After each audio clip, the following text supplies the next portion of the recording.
delikado. So may mabagyo pang palapit guys, kaya guys puto. Ayan guys, oh. So guys, good morning. Ayan guys, for today's video guys, mag-cut na kami ng ng branches, no. So ayan, nakita niyo guys, oh. Pinuputol sa asawa ko guys. Look at guys. Ayan. Look at guys. Ayan, pinuputol. Ayan. Ayan guys, oh. Pinuputol na niya ang mga branches. Kasi ang dami na guys. Maraming bagyo guys. At parating na bagyo. Kaya delikado. So kailangan putulin na guys, no? So nandito tayo sa terrace ngayon guys. Ayan. So ayan dito sa baba. Nakita nyo guys. Ayan po, oh. Anong ginawa mo dyan? Putol. Putol ng mga look at guys. Yung asawa ko guys, oh. Alright. Baba tayo guys. Para makita nyo guys kung anong mga puno yung pinuputol niya po. Thank you.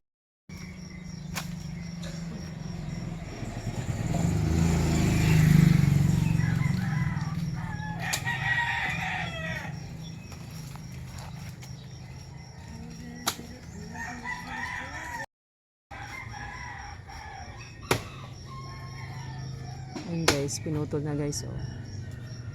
Kasi yung may sasakyan dito guys, baka maano yung sasakyan guys, no? Ayan, kaya delikado. So may mabagyo pang palapit guys, kaya guys putulin na namin. Ayan. Sayang pero hindi pwede guys kasi maraming bagyo, eh. So kailangan siya putulin talaga. Kaya ayan, oh. Kailangan siyang kasi may naka-parking na sasakyan dito, tapos baka magasgas pa, no? Sa lodgers namin guys na sasakyan. Kailangan siyang hawakan. Okay, baka sasakyan namin. Ayan, ayan.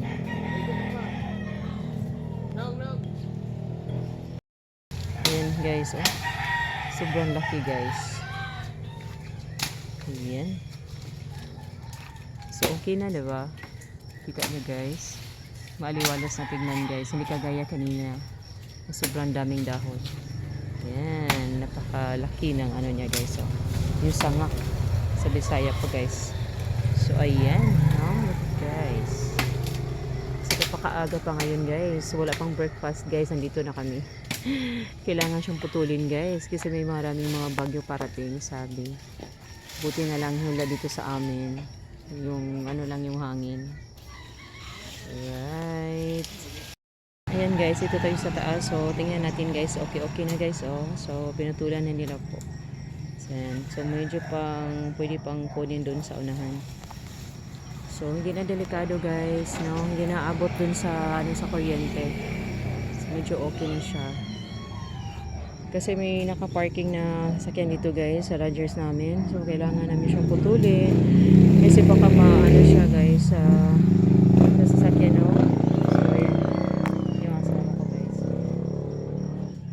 So early in the morning around 6 o'clock guys, no? Pinatulong na namin yung bata.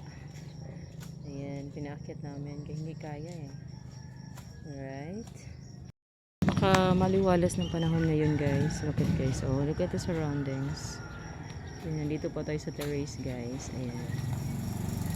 So marami pa kayong putulin ng mga guys, yung mga sanga ng kahoy. Ito na yun guys, ipakita nyo yun guys, no? So katatapos lang namin nag-cutting sa mga branches, no? So okay na lahat. Kung may parating na bagyo, so hindi na siya delikado, tapos hindi na siya nakaharang dun sa sa kuryente guys, no? Yan, kable sa kuryente. So medyo layo-layo na. So bantayan lang namin guys palagi pag tumutubo na siya. So putulin na din namin yan, no? Ayan. So kumusta ang araw niyo ngayon? Ayan. Have a great Friday sa inyong lahat. Ayan. Kanina maliwalas, karon medyo may makulimlim na guys. Parang mauulan yata. Alright. So, marami pang mga video guys. Pasensya na po guys na medyo kakaunti lang yung video ko. Yan, siguro may next week, maka-video na tayo na palagi guys. Makita na din niyo ako guys, no? Sa mga short video ko na din. Yan. So, may mga prutas dito guys, oh.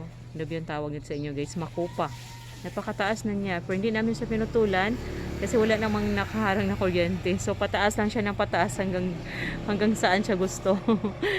pag delikado na guys, putulin na namin yun guys. So, maraming mga puno sa surroundings guys na malalaki yan. Alright. So, sa kapitbahay namin, ito yung kapitbahay namin guys, no, mababait. Ayan. Bahay ng best friend ko doon. Palagi ako doon sa kanila guys, na mamasyal ako sa kanilang bahay. Ayan. So, thank you guys for watching. Salamat sa inyo lahat. Salamat po sa inyong pagpanonood guys. Love you all and God bless.